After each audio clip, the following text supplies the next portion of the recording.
الحمد لله نحمده ونستعينه ونستغفره ونؤمن به ونتوكل عليه ونعوذ بالله من شرور أنفسنا ومن سيئات أعمالنا من يهده الله فلا مضل له ومن يضلله فلا هادي له ونشهد أن لا إله إلا الله وحده لا شريك له ونشهد أن سيدنا ونبينا وشفيعنا وحبيبنا وسندنا وقائدنا وإمامنا محمدا عبده ورسوله أرسله الله إلى كافة للناس بشيرا ونذيرا وداعيا إلى الله بإذنه وسراجا منيرا صلى الله تعالى على خير خلقه محمد وآله وأصحابه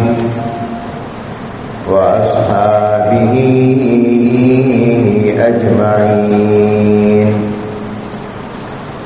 أما بعد فأعوذ بالله من الشيطان الرجيم بسم الله الرحمن الرحيم ولله على الناس حج البيت من استطاع إليه سبيلا ومن كفر فإن الله غني عن العالمين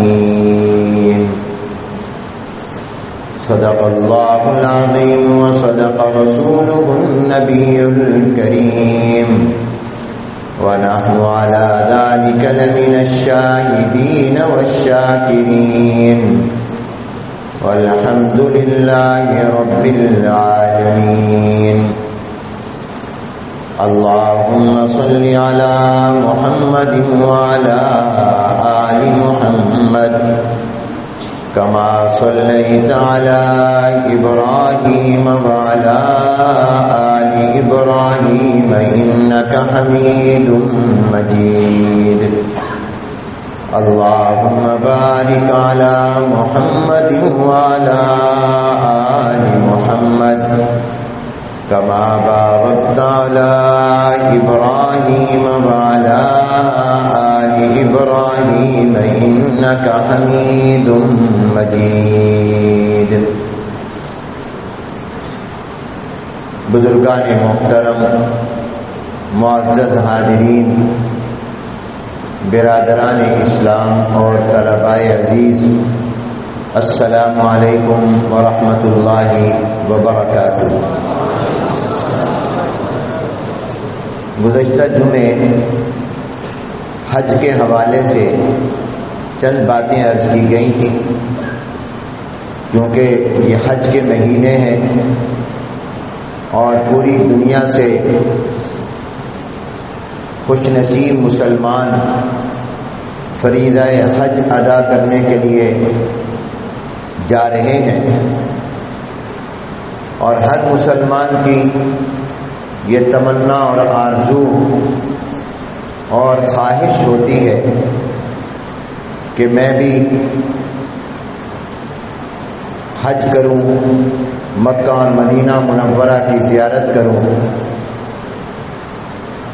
اس مناسبت سے حج کے حوالے سے جو باتیں عرض کی جا رہی ہیں ان میں آج جو عنوان ہے وہ یہ ہے کہ جب حج فرض ہو جائے تو اس کے ادا کرنے میں جلدی کرنی چاہیے۔ اسلام کے 5 بنیادی ارکان ہیں، جیسے مکان کی ایک بنیاد ہوتی ہے، بنیاد پر وہ عمارت کھڑی ہوتی ہے، اسی طرح اسلام کی عمارت 5 بنیادوں پر کھڑی ہے۔ پہلی بنیاد اسلام کی اور پہلا رکن وہ زبان سے شہادتین کا اقرار ہے، اشہد ان لا الہ الا اللہ و اشہد ان محمدا عبدہ و رسولہ۔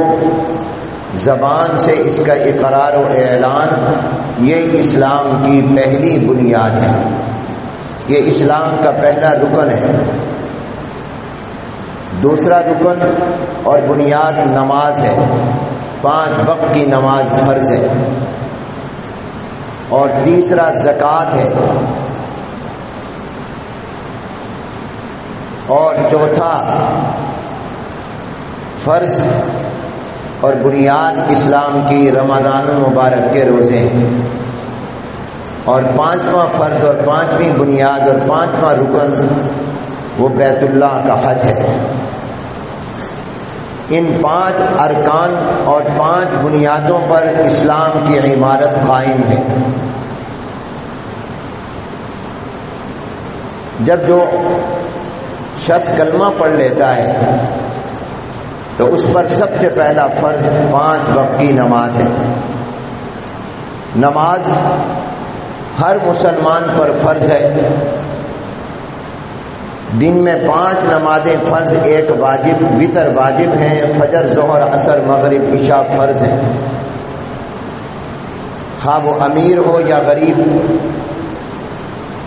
مالدار ہو یا مفلس اور فقیر، ہر ایک پر نماز فرض ہے۔ جو بھی مسلمان عاقل بالغ ہے اس پر نماز فرض ہے، خواہ وہ امیر ہو یا غریب ہو، مرد ہو یا عورت ہو،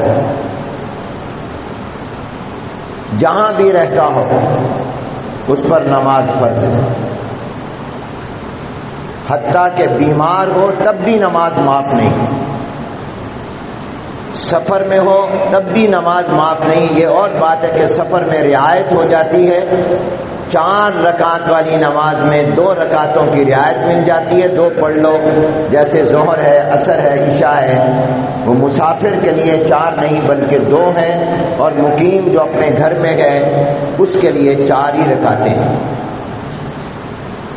اور یہ پوری زندگی کا وظیفہ ہے، بالغ ہونے کے بعد سے لے کر مرتے دم تک نماز کی رعایت نہیں۔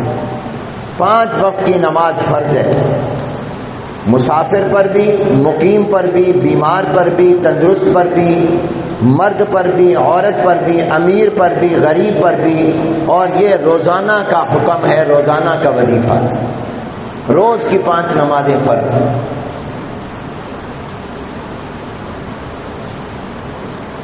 دوسرا فرض زکوٰۃ ہے۔ یہ زکوٰۃ اللہ نے ہر ایک پر فرض نہیں کی، صرف مالدار پر کی، اور وہ بھی روزانہ نہیں، ہر ہفتے نہیں، ہر مہینے نہیں، سال میں 1 مرتبہ۔ اس میں اللہ تعالیٰ نے رعایت دی، زکوٰۃ مالدار پر ہے، فقیر اور غریب پر نہیں، روزانہ نہیں، ہر ہفتے نہیں، ہر مہینے نہیں، بلکہ سال میں 1 مرتبہ، اور وہ بھی پورا مال نہیں بلکہ مال کا 40واں حصہ۔ تیسرا فرض رمضان المبارک کے روزے۔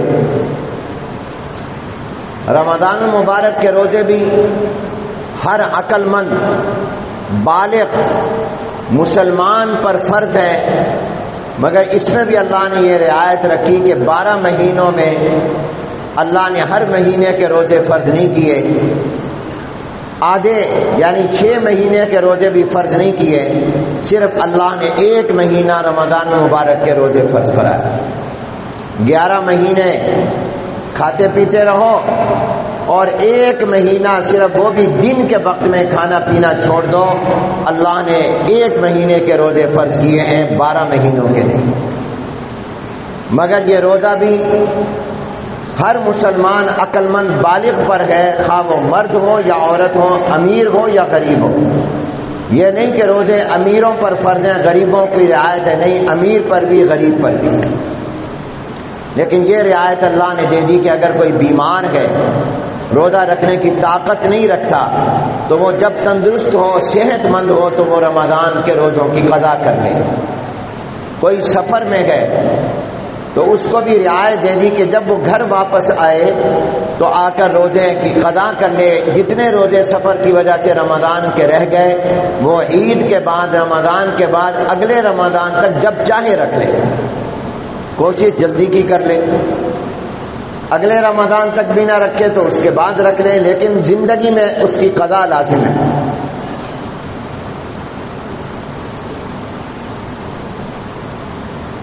پانچواں فرض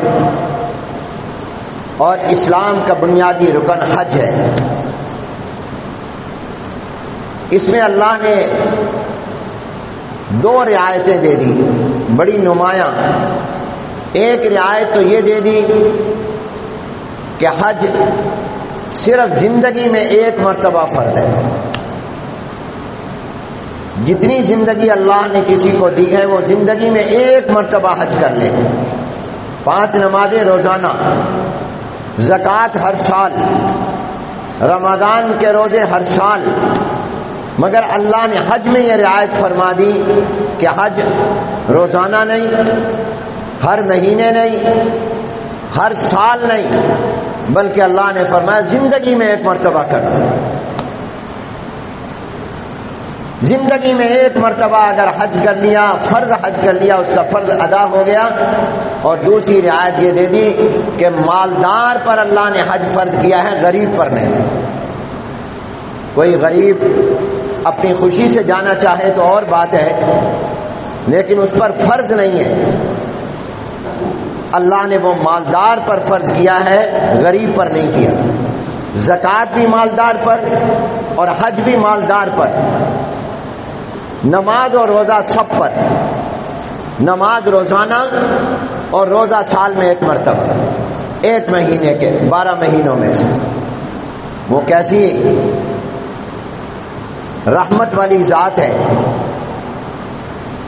وہ یہ حکم بھی دے سکتی تھی کہ ہر مہینے روزے رکھو، ہر مہینے زکوٰۃ دو، ہر سال حج کرو، نہیں، اللہ نے رعایتیں عطا فرمائیں، کیونکہ وہ رحمان بھی ہے، وہ رحیم بھی۔ یرید اللہ بکم اليسر ولا یرید بکم العسر، اللہ آسانی چاہتے ہیں، تنگی نہیں چاہتے۔ وما جعل علیکم فی الدین من حرج، اللہ نے تمہارے دین میں کوئی تنگی نہیں رکھی۔ مالدار پر جو حج فرض ہے تو مالدار سے کیا مراد ہے؟ قرآن کریم کی اس آیت مبارکہ میں جو میں نے تلاوت کی، اللہ نے مالدار کی صاحب استطاعت ہونے کی قید لگائی ہے، اور جناب نبی کریم صلی اللہ علیہ وسلم نے اپنی احادیث مبارکہ میں اس کی وضاحت فرما دی۔ قرآن کریم کے 4 پارے میں اللہ نے فرمایا، بسم اللہ الرحمن الرحیم، وَلِلَّهِ عَلَى النَّاسِ حِجُّ الْبَيْتِ مَنِ اسْتَطَاعَ إِلَيْهِ سَبِيلًا۔ اللہ کے لیے ہی ہے، للہ مقدم کر کے بتا دیا کہ حج میں نیت سیر و سیاحت کی نہ ہو، گھومنے پھرنے کی نہ ہو، کاروبار اور تجارت کی نہ ہو کہ یہاں سے کچھ مال لے جا کر مکے مدینے بیچوں گا اور وہاں سے کچھ لا کر یہاں بیچوں گا۔ تجارت اور کاروبار کے لیے سفر نہ ہو، سیر و سیاحت کے لیے نہ ہو، شہرت کے لیے نہ ہو کہ لوگ مجھے حاجی کہیں گے، الحاج میرے نام کے ساتھ لگ جائے گا، مختلف ملکوں سے آنے والے لوگوں سے ملاقات، دوستی، تعارف، پہچان ہو جائے گی، یہ غرض نہ ہو۔ حج کا ذکر بعد میں کیا، پہلے کہا جب بھی حج کرو تو اللہ کی رضا کے لیے کرو،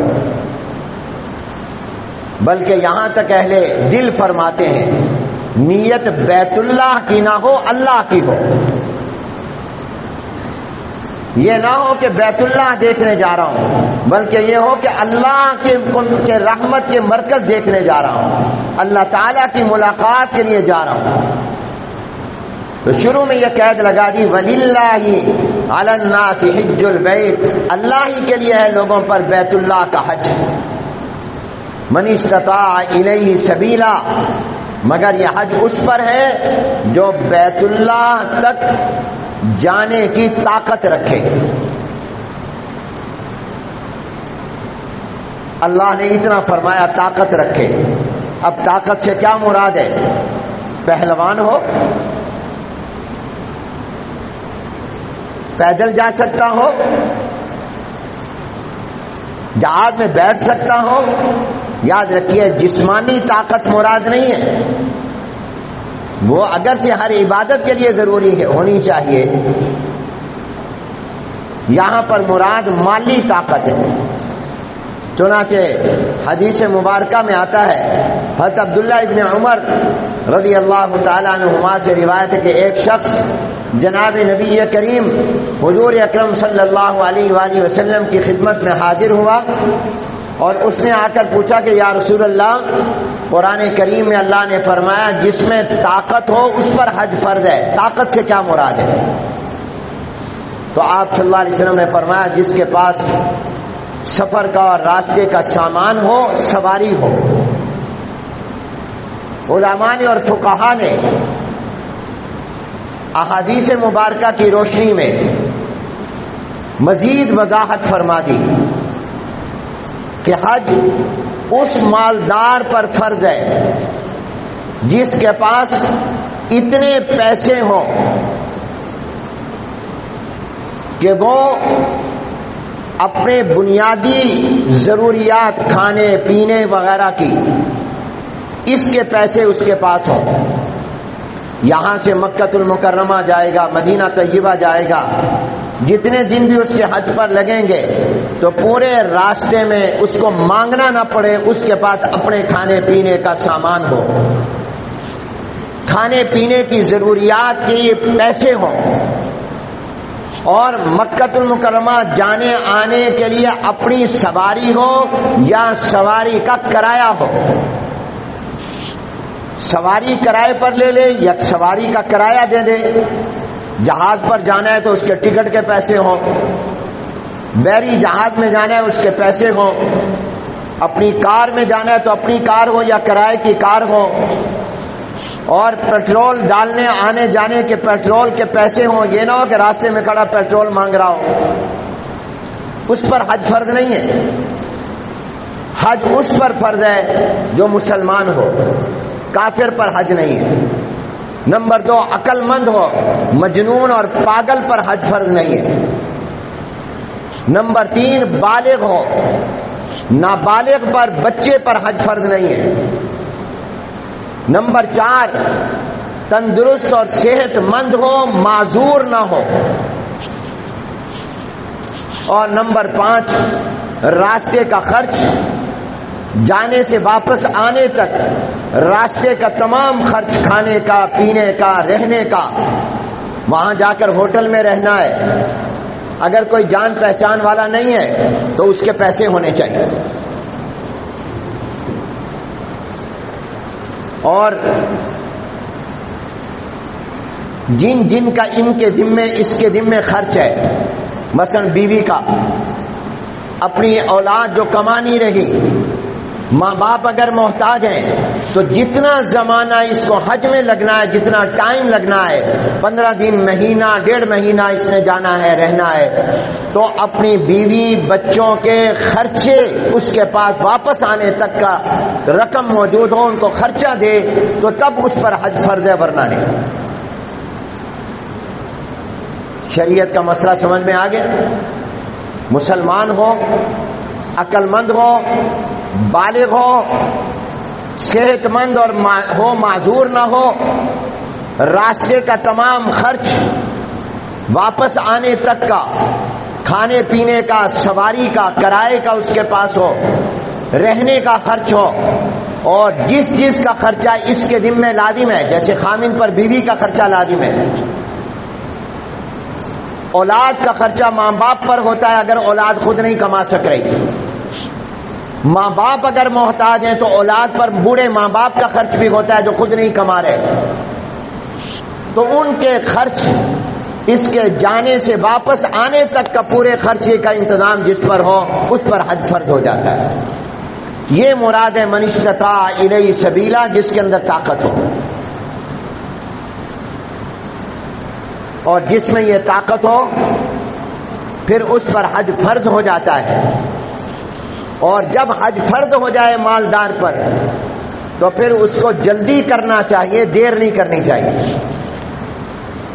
اگرچہ اللہ کی طرف سے رعایت ہے کہ حج فرض ہو گیا زندگی میں جب چاہو کر لو، لیکن زندگی کا کیا بھروسہ ہے؟ کس کے پاس گارنٹی اور ضمانت ہے کہ میں اگلے سال تک زندہ رہوں گا، میں 3 سال 4 سال 5 سال زندہ رہوں گا؟ سال تو مہینہ، ہفتہ، دن تو کیا ایک سانس کی ضمانت نہیں ہے کہ اگلا سانس آئے گا کہ نہیں آئے گا۔ اس لیے جس مسلمان مالدار پر حج فرض ہو جائے اس کو دیر نہیں کرنی چاہیے، غفلت نہیں کرنی چاہیے، اس کو جلدی سے جلدی حج کرنا چاہیے۔ اسلام میں حج فرض ہوا سن 9 ہجری میں۔ جناب نبی کریم صلی اللہ علیہ وسلم مکۃ المکرمہ چھوڑ کر جب مدینہ منورہ آئے، مکے میں حضور 13 سال رہے اعلان نبوت کے بعد، مگر اس پورے 13 سال میں اللہ نے حج فرض نہیں کیا۔ مدینہ منورہ آنے کے بعد 1 سال گزرا، 2 سال گزرے، 3 سال گزرے، 4 سال گزرے، 5 سال، 6، 7، 8 سال گزرے، حج فرض نہیں ہوا۔ نماز اس سے پہلے فرض ہو گئی، روزہ فرض ہو گیا، زکوٰۃ فرض ہو گئی، حج فرض نہیں ہوا۔ حضور اکرم صلی اللہ علیہ وسلم کے اپنے نبی اور پیغمبر ہونے کے اعلان کرنے کے بعد 11 سال تک حج فرض نہیں ہوا، بلکہ اس سے زیادہ۔ مکے کی زندگی بھی شمار کر لو، مدینے کی بھی شمار کر لو، کل اعلان نبوت کے بعد حضور دنیا میں 23 سال رہے، 21 سال تک حج فرض نہیں ہوا۔ حضور علیہ السلام نے اپنے نبی اور پیغمبر ہونے کا اعلان کر دیا مکۃ المکرمہ میں، اور اس اعلان کے بعد کتنا عرصہ مکے میں رہے؟ بولو 13 سال۔ اس پورے 13 سال میں حج، نماز فرض ہو گئی تھی معراج کے موقع پر، حج نہیں فرض ہوا۔ مکہ چھوڑ کر مدینہ منورہ آ گئے، 8 سال گزر گئے، 13 اور 8 جمع کرو کتنے ہوئے؟ 21 سال۔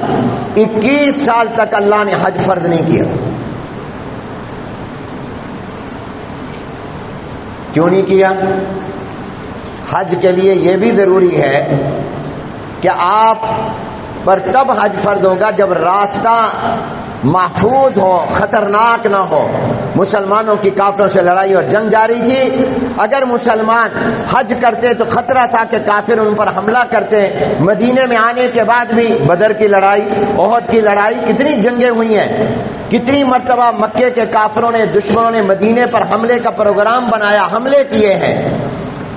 تو راستے کا محفوظ ہونا بھی حج کے فرض ہونے کے لیے ضروری ہے، جیسے پیسوں کا ہونا، راستے کا خرچہ، آنے جانے تک کا خرچہ، واپسی تک کا خرچہ، جن کے خرچے آپ پر لازم ہیں ان کا خرچہ، اسی طرح راستے کا پرامن ہونا اور راستے کا محفوظ ہونا تاکہ آپ کو سفر میں کوئی ڈر اور خطرہ نہ ہو، یہ بھی حج کی فرضیت کے لیے ضروری ہے۔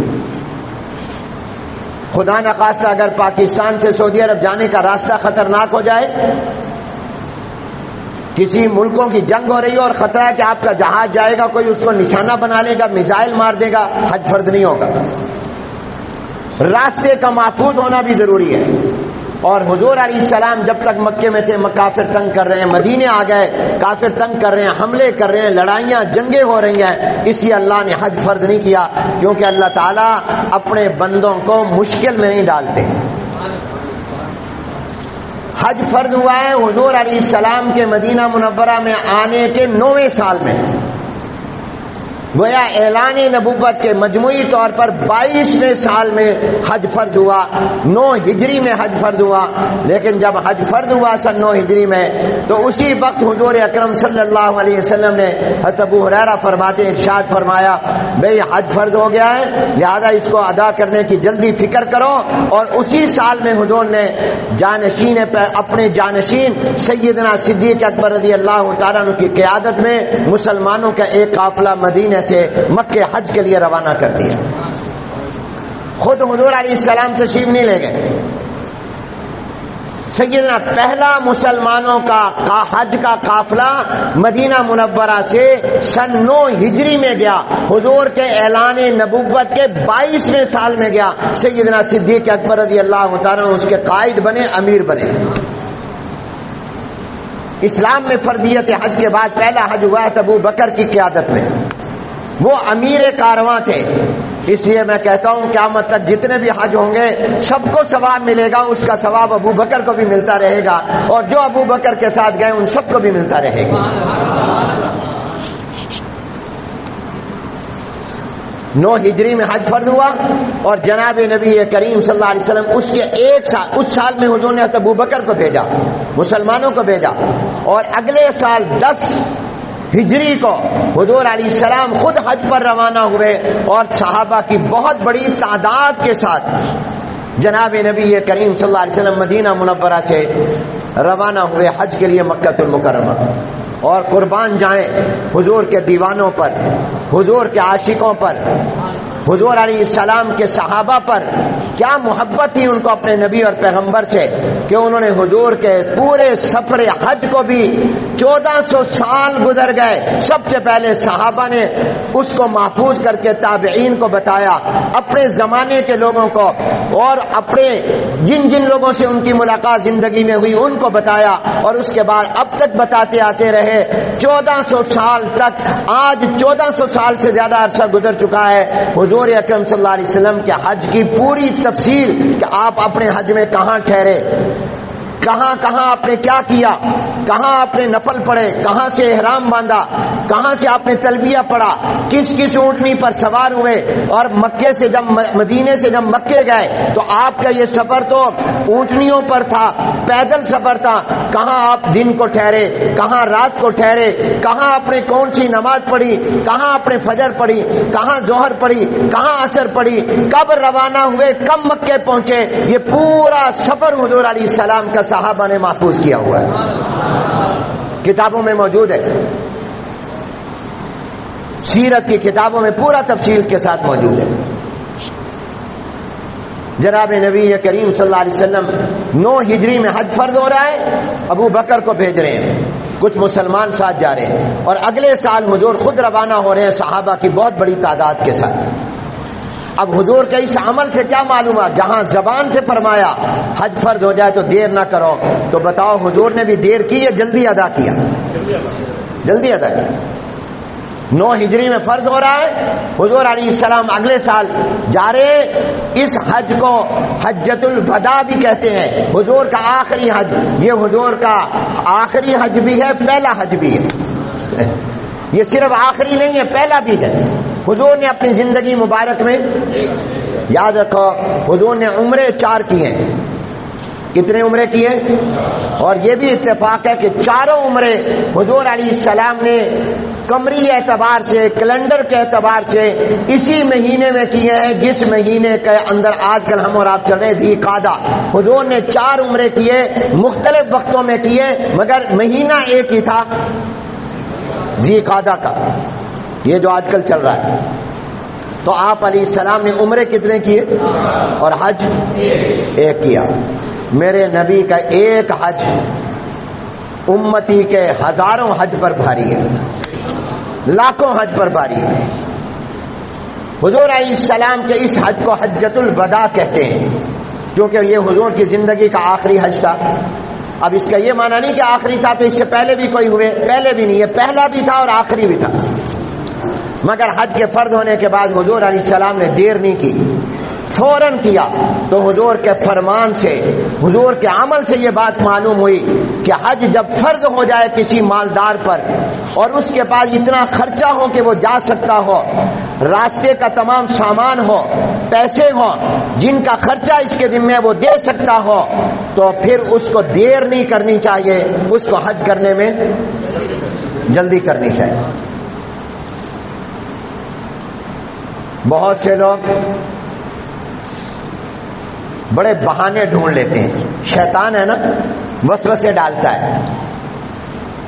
اور حج کتنے عام میں سے بھی مسلمان ہوں گے جو مالدار ہیں، جن کے پاس اتنا مال ہے کہ وہ جا سکتے ہیں، آ سکتے ہیں، راستے کا خرچہ اٹھا سکتے ہیں، اور جتنا عرصہ انہوں نے جانا ہے، مہینہ 15 دن، جتنے دن کے لیے جانا ہے اتنے دن کا اپنے اوپر جن کا خرچہ لازم ہے بیوی وغیرہ کا وہ بھی دے سکتے ہیں، لیکن نہیں جاتے، حج نہیں کرتے. بہانے، جو بہانے ہوتے ہیں، وہ ایک عالم نے لکھا ہے کہ مثلا ایک بہانہ یہ کرتے ہیں لوگ کہ جی ہمارے گھر میں ماحول نہیں ہے، ابھی ہاں ماحول نہیں بنا کہ حج پر جائیں.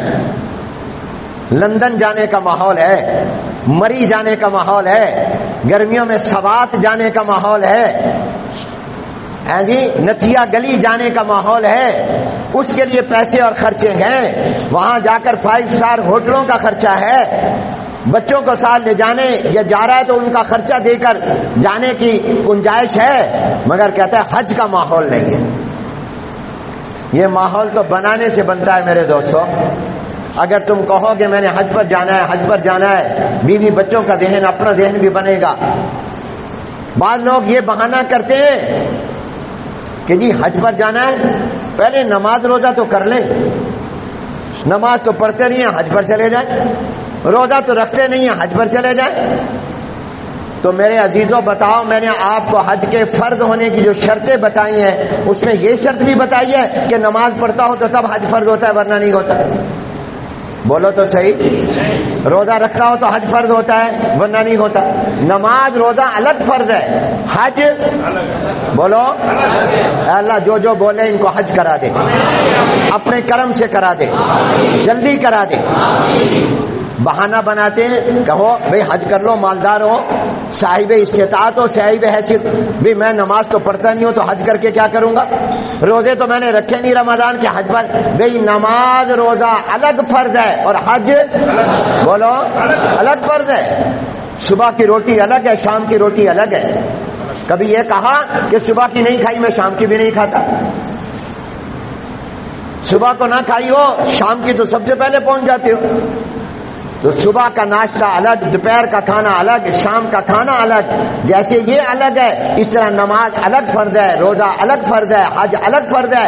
حج فرض اس وقت نہیں ہوتا کہ پہلے نماز پڑھو گے تو حج فرض ہوگا، روزہ رکھو گے تو حج فرض ہوگا. نہیں، نماز نہیں بھی پڑھتے، روزہ نہیں بھی رکھ رہے تب بھی حج فرض ہے. اور دوسرا جواب اس بہانے کا یہ ہے نماز روزہ شروع کر دو، تمہارے اپنے اختیار میں ہے. یہ بہانہ کیا بہانہ ہے؟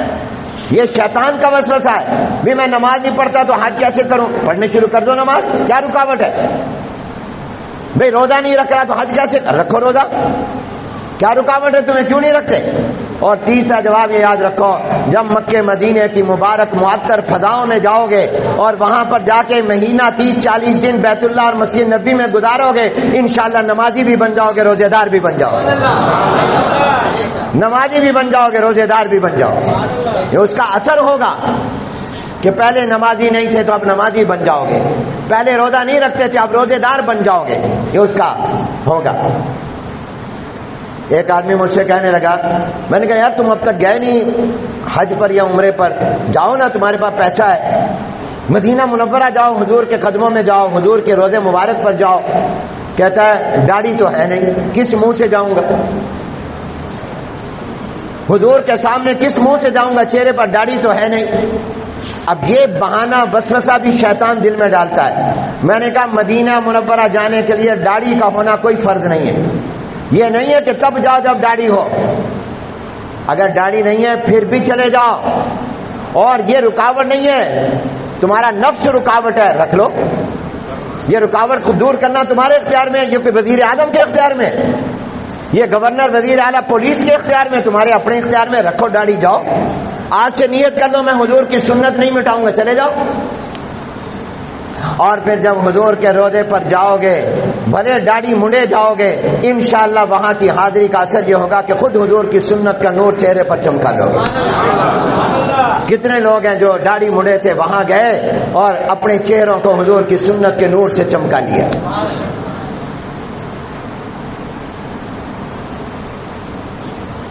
ایک اور بہانہ جن پر حج فرض لوگ کرتے ہیں کہ ابھی باقی جو ذمہ داریاں زندگی کی وہ تو پوری کر لیں، بچے بڑے ہو رہے ہیں، ان کی تعلیم کا خرچہ ہے، رشتہ داروں کے خرچے ہیں، بیوی کے خرچے ہیں، فلاں کے خرچے ہیں، فلاں کے خرچے ہیں، اس لیے مالدار ہونے کے باوجود حج نہیں کرتے۔ بیوی بچوں کا خیال آ جاتا ہے، ان کا خرچہ کرنا ہے، فلاں کا خرچہ ہے۔ تو جب جا رہے ہوتے ہو پیرس اور لندن اور دبئی سیر کے لیے، اور جا رہے ہوتے ہو مری اور سوات سیروں کے لیے، اس وقت میں یہ خیال نہیں آتا کہ میں نے بیوی کے ابھی خرچہ دینا ہے، میں نے جناب والا بچوں کی تعلیم کی فکر کرنی ہے۔ وہ خرچے تمہیں رکاوٹ نہیں بنتے تو حج کا خرچہ کیوں رکاوٹ بن رہا ہے؟ جبکہ میرا تجربہ یہ ہے کہ حج کا خرچہ کبھی باقی نہیں رہتا، اللہ اس کا کوئی انتظام کر دیتے، برکت آ جاتی۔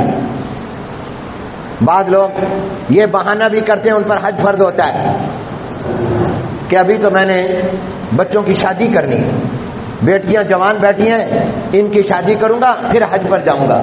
یاد رکھو اس کی وجہ سے حج کے فرض کو مؤخر کرنا ٹھیک نہیں۔ کیا تمہارے پاس یہ گارنٹی ہے کہ تم اپنے بچوں کی شادی تک زندہ رہو گے؟ کیا یہ بھی گارنٹی ہے کہ بچے زندہ رہیں گے؟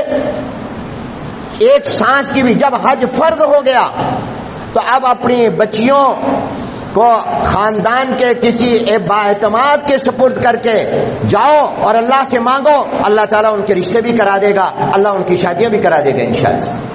اللہ سے مانگو۔ اس کی وجہ سے حج کو مؤخر کرنا فرض ہونے کے باوجود یہ ٹھیک نہیں ہے۔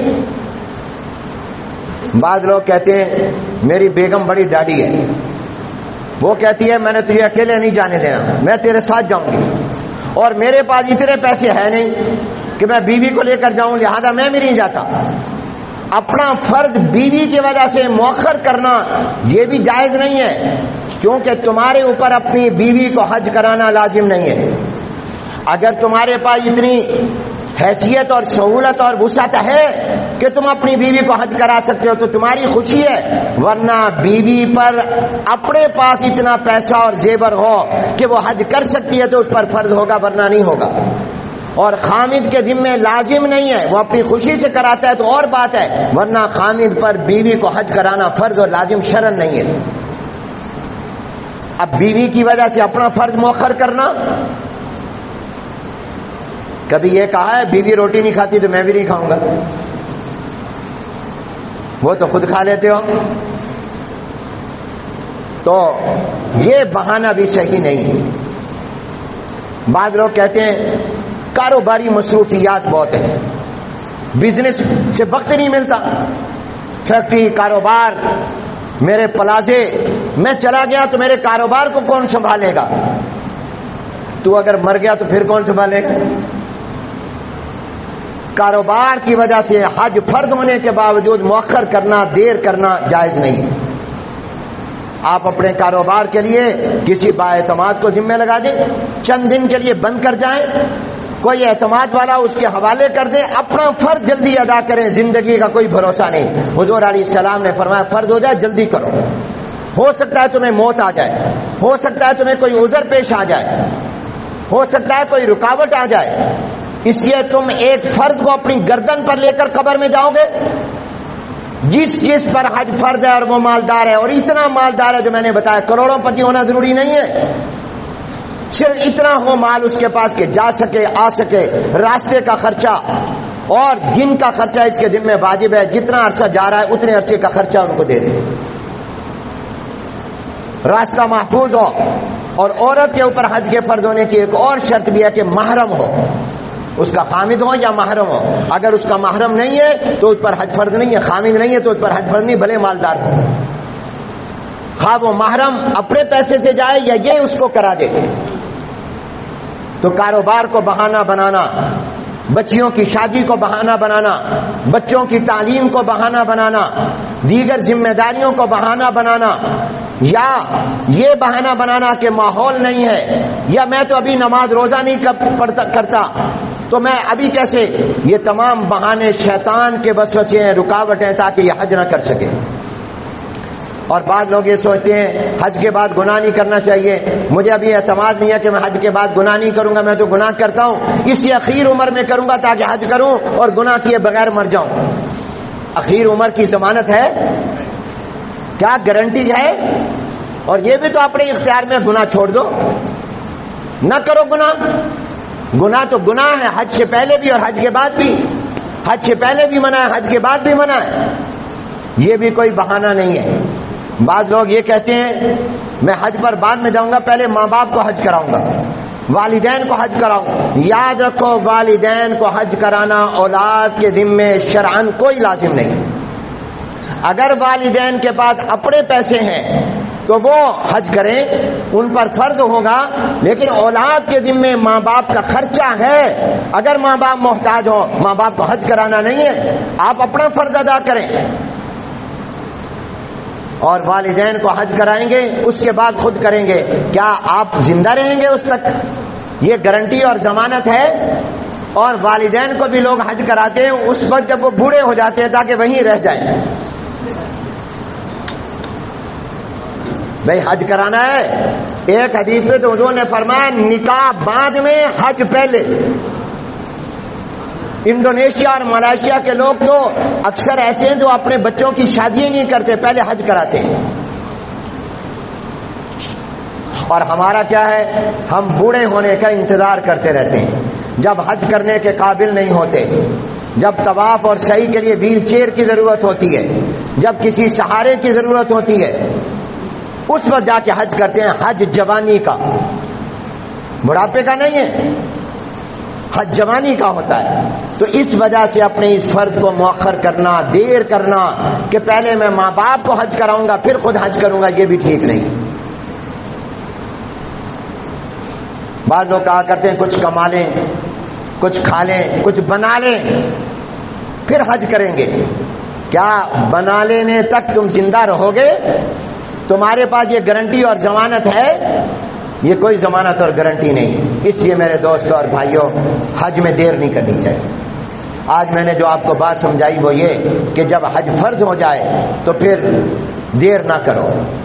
یہ سوچنا کہ ابھی بچے چھوٹے ہیں، بیوی کو ساتھ لے کر جانا ہے، ماں باپ کو پہلے کرانا ہے، کاروبار کا کیا ہوگا، بچوں کی تعلیم کا کیا ہوگا، دیگر ذمہ داریاں ہیں. یہ تمام کے تمام میرے دوستوں بہانے اور شیطانی وسوسے ہیں. آپ میری طرف دیکھیں، میں آپ سے مخاطب ہوں. یہ تمام بہانے ہیں. جب مسلمان پر حج فرض ہو جائے تو اس کو بلا تاخیر حج کرنا چاہیے. اور آپ کو پتا ہے جب حج کی فرضیت ہو جائے تو اس کی فضیلت پیش نظر رکھو.